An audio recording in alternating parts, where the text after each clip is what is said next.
What is going on, everyone? Welcome to another very exciting episode right here on the MIgardener channel. In today's episode, I'm going to be giving you 5 watering techniques to take your garden to the next level. Let's go.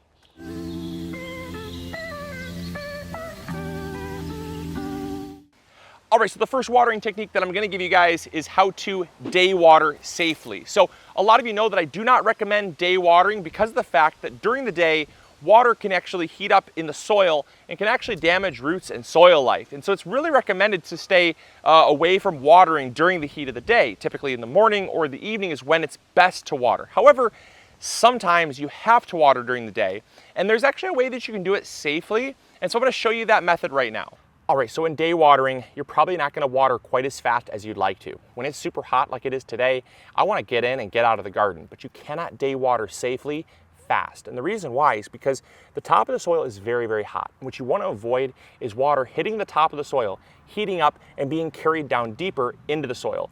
The deeper the soil you go, the cooler the soil is going to be. But that doesn't change very much if you take boiling hot water, scalding hot, 120 degree water, and basically let it go down through the root system. It's not going to cool down fast enough. And the top of the soil can be very warm. In fact, right now, I would say it's probably, the top of our soil is probably pushing about 100 degrees today. It's a hot one today. And so what you want to do is you want to cool down the surface first, and then as the water goes down, it'll be less affected by the cooler soil down below. And so what you want to do is water very slowly at first, just dampen the top 1 inch of soil. And how you know you did that is essentially, if I scrape down about 1 inch, it's going to be dry down below there. That top 1 inch of soil is going to be moist first. Let that set for a second, and then you can start to water slowly. Do not blast the soil. Do not get it really, saturated right away. You want to let the water soak down through the soil slowly, because it'll have a chance to cool off before it reaches that critical zone, which is what we call the rhizosphere. The rhizosphere is the top it starts at 2 inches, but goes down to about 5 inches of soil. And so that rhizosphere is very critical. That's what contains all of the soil bacteria, all the soil fungi, your plant roots, most of your plant roots, and that is that critical zone of life that you do not want to damage with water. And that's what we really are trying to protect by not day watering. But in the case of a drought and a heat wave, sometimes you have to. And that doesn't mean you blast it and get the watering done really fast.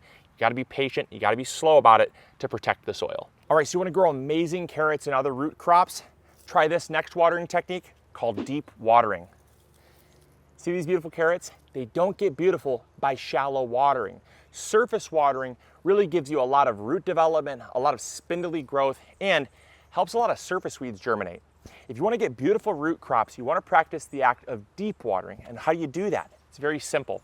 When you go to irrigate your crops, you want to make sure that you give them a really good soaking. And how long you soak is dictated by your soil type. Obviously, the looser your soil, the faster the water is going to move throughout the soil. But what you want to do is you want to let the soil dry out in between waterings. It's not the act of watering every single day or every other day. Even if you're in a really hot part of the season, and even if your soil looks like it needs water, it's about what's down deeper, down 3 to 5 inches or even lower than that. That's the moisture that you want to get out of the soil before you replenish that water again. And what it does is it actually will train roots. You can do this with other things. You can do this with your tomatoes. You can do this with your peppers. It helps your plants become more drought resistant as well. It's very versatile in the garden, but what a lot of people will use it for is their root crops, because what you're doing is you're training those roots to find the water. That's their job. If you only ever water right at the surface and you water very frequently, those roots will not be incentivized to go deep down in the soil. And so by deep watering, you're going to have much better root development, much more uniform carrots and other root crops, and you're going to find that you're probably having to water less because they're going to be more drought resistant as well. Now, with our soil here, when we're deep watering, we're going to be deep watering probably, I would say, maybe like once every other week when they really, really need it, but generally it rains before that time anyways. So a lot of times you don't even have to come in and water. As long as you get a nice torrential rain that lasts you 30, 40 minutes, that's deep enough, that's plenty deep enough. But if I'm watering with a hose here, when it comes to my carrots, I'll simply set it on the row of my carrots for, I don't know, 2-3 minutes or so, really soak that soil deeply. And then, like I said, I will let it get bone dry again. I'll let it get bone dry 3-4 inches down. And when those carrots are starting to kind of look like they need some water, when the leaves are looking a little bit dehydrated, that's when I'm gonna come in, I'm gonna water again super deeply. And you're gonna find, again, that you get absolutely incredible root development on your carrots. All right, so the next watering technique I'm gonna give you guys is what's known as spot watering. So spot watering is the act of watering directly where a plant is that needs the water and nowhere else. The benefit to doing this is, number one, you're gonna be way more direct with your water, so you're gonna be conserving water. Rather than just watering a bunch of crops, some might not need it, some may need it, and other spots might not even have crops at all. You might be watering dirt or weeds or walkways. And so by spot watering, you're gonna be conserving water, which is gonna be conserving money, but also you're gonna be reducing your weed pressure.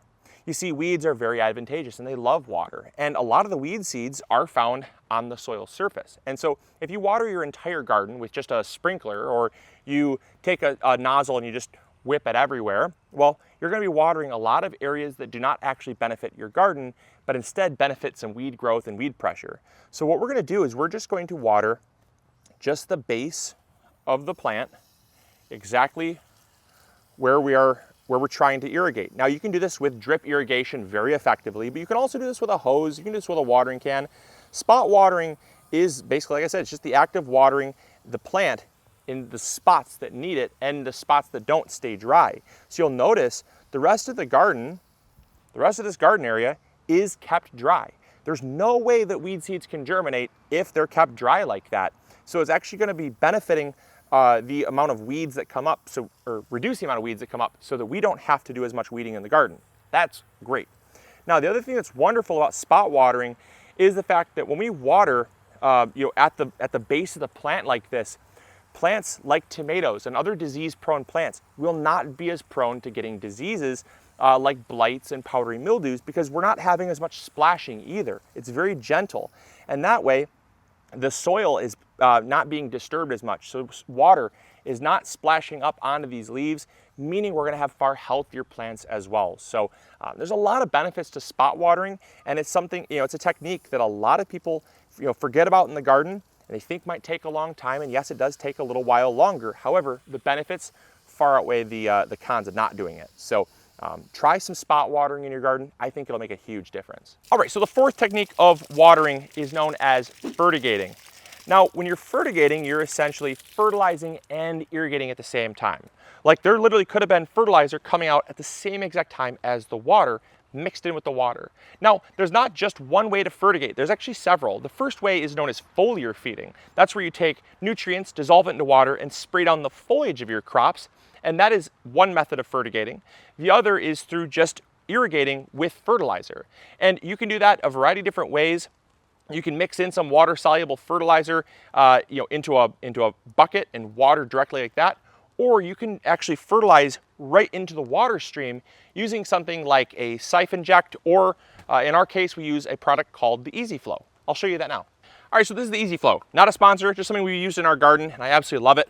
What we do is we simply put the fertilizer concentrate in here, mix it up with some water, essentially get it all dissolved, and then once it's dissolved, there's an inlet and an outlet, and essentially it hooks directly up to the water stream. So we will literally put this directly onto the hose nozzle itself, onto the hose spigot, and then take our hose, attach it here, and so the water is going to come in this side, come down here, it's going to mix, and then the pressure is going to push water up as well. Now, it's not going to be completely full of nutrients.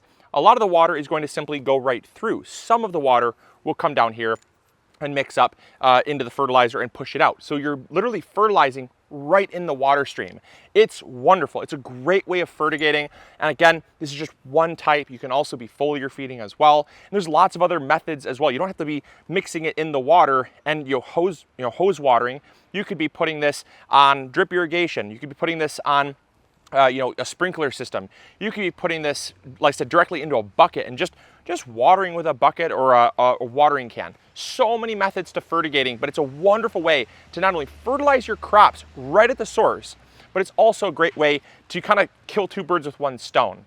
Because like I said, you're not only going to be fertilizing the soil and the roots right where right where the roots are, right where the beneficial bacteria and fungi are, but you're also watering with water and fertilizer, so they're going to be getting irrigated and growing better all in the same. Super cool method.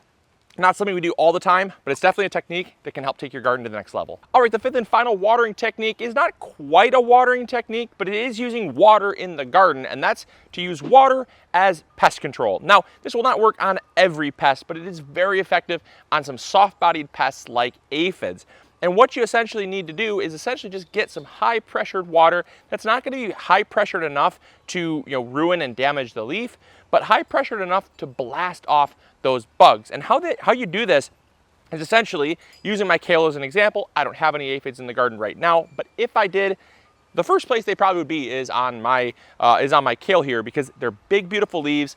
They're usually very pest prone, and you want to check the younger leaves, the newer growth that has the softer tissue for them to actually sink their little teeth into and actually suck the juices out, which is what they thrive on. But what you do is you check the undersides of those leaves, flip over the leaves, and then basically take your water and just blast. Just like that. And yeah, you're probably gonna get a little wet. But the thing is that you're gonna take all those bugs and you're gonna blast them off. And this is incredibly effective to do, because once you blast them off, they generally have their teeth sunk into the leaf. And when you blast them, it essentially rips their body in two. So their teeth are stuck into the leaf, and then their body goes flying with the water pressure. And it's incredibly effective to reducing, like I said, those soft-bodied plant-sucking pests that can come in the garden.